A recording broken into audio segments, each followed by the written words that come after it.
না না, আমি সব ফাইল চেক করে নিয়েছি। কি রে, কখন ধরে ডাকছি তোকে? হ্যাঁ বাবা বলো। যা তো গিয়ে চাটা বানিয়ে নিয়ে আয়। বাড়ির সব কাজ আমাকে দিয়ে করাও, কেন দাদাকে বলতে পারো না? আরে ঘরের ছোট তো তুই, তুই যা। আচ্ছা ঠিক আছে, যাচ্ছি। সব কাজ আমাকে দিয়ে করাবে। তাহলে বাবা ভাইকে এবার সব সত্যিটা বলে দাও। সত্যি? কি সত্যি? তাহলে শোন বাবু, তুই আমার নিজের ছেলে না। হ্যাঁ ঠিক শুনেছিস। আজ থেকে 20 বছর আগে তোকে আমি একটা ডাস্টবিনের পাশ থেকে কুড়িয়ে পেয়েছিলাম। তোর আসল বাবা মাকে আমি জানি না, তোর ওপর মায়া পড়ে আমি তোকে বাড়িতে নিয়ে আসি। কিন্তু দুজনেই তোরা এখন বড় হচ্ছিস, ভবিষ্যতে জমির ভাগ বাটোয়ারা নিয়ে যাতে কোনো সমস্যা না হয়, ওই জন্য আজকে সত্যিটা তোকে আমি বলে দিলাম। আরে বাবু,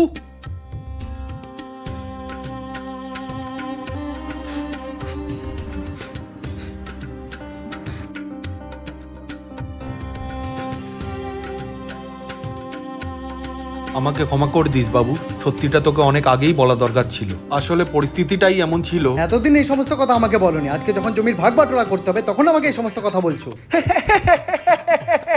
আরে বাবু, আমরা তো ইয়ার্কি মারছিলাম।